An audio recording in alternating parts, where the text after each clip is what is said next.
बाहरी दिल्ली के बादली में एक हादसा हो गया। यहां तेज रफ्तार कार अचानक से अनियंत्रित होकर सड़क की रेलिंग को तोड़ते हुए रेलवे ट्रैक पर जा गिरी और मौके पर अफरा तफरी मच गई।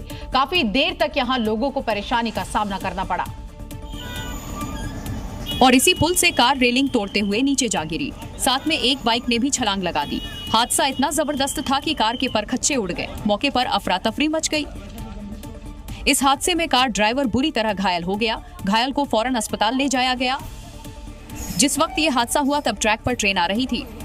हादसे के बाद ट्रेन को बीच में रोकना पड़ा। रेलवे ट्रैक पर भारी भीड़ जमा हो गई और लंबे समय तक रेल सेवाएं बाधित रहीं। तो सर वो पब्लिक थी, फिर हमने रुकवाई ट्रेन। पुलिस ने कार को ट्रैक से हटवाया, जिसके बाद रेल सेवाएं बहाल कराई गई। लेकिन हादसे के बाद सवाल उठता है कि तेज रफ्तार और लापरवाह ड्राइविंग कितनी बड़ी दुर्घटना को जन्म दे सकती है।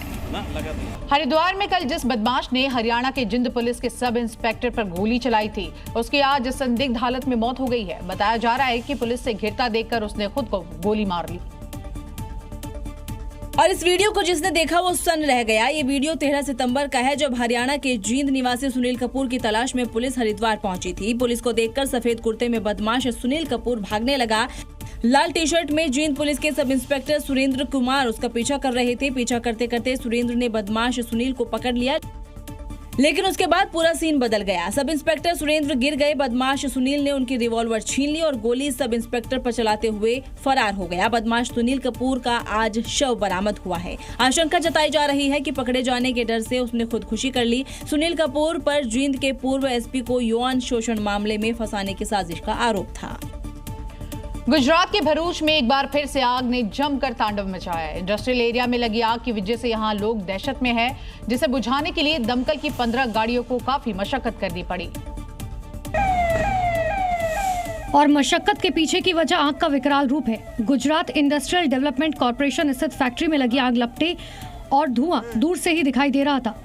इतना ही नहीं, आग से निकलता धुआं कई फीट ऊपर तक उठता हुआ दिख रहा था, जिससे आसपास के इलाकों के लोग भी दहशत में आ गए।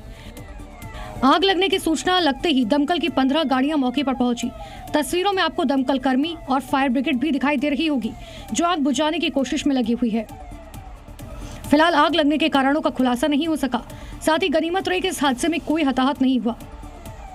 इससे पहले 2 अप्रैल को बनासकांठा के डीसा में एक अवैध पटाखा फैक्ट्री में विस्फोट हुआ, जिसमें तकरीबन 21 लोग मारे गए थे।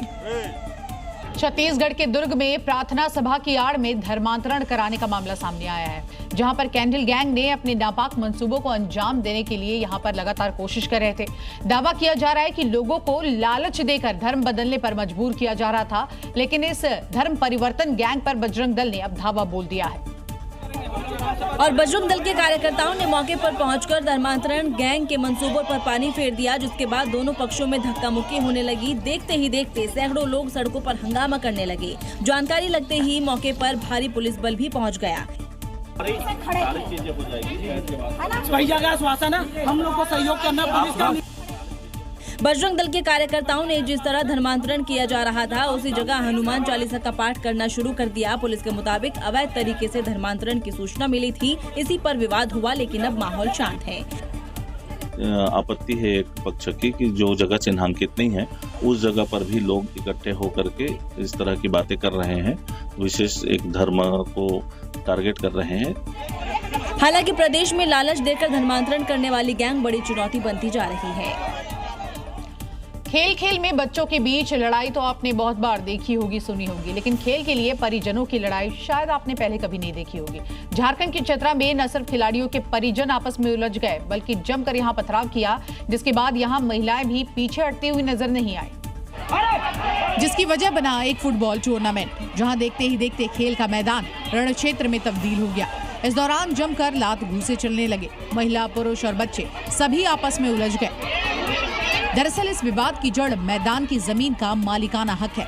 एक पक्ष का दावा है कि ये उनकी निजी जमीन है, जबकि ग्रामीण इसे सार्वजनिक मैदान बता रहे हैं। विवादित होने की वजह से यहाँ खेल बंद था, लेकिन इस बार ग्रामीणों ने प्रशासन से इजाजत लेकर टूर्नामेंट का आयोजन किया था। लेकिन जैसे ही खेल शुरू हुआ तो निजी जमीन का दावा करने वाले पक्ष ने इसका विरोध शुरू कर दिया, जिसके बाद मामला पथराव तक जा पहुंचा। बाद में प्रशासन के हस्तक्षेप के बाद विवाद शांत हुआ और मैच दोबारा शुरू हुआ। और अब बात गांजा तस्करों के ओडिशा रूट की। उत्तर प्रदेश में तस्कर ओडिशा से गांजा लाकर लगातार बेच रहे थे। पुलिस की नजरों से बचने के लिए रोज यहां ये नए नए तरीके भी खोज रहे थे।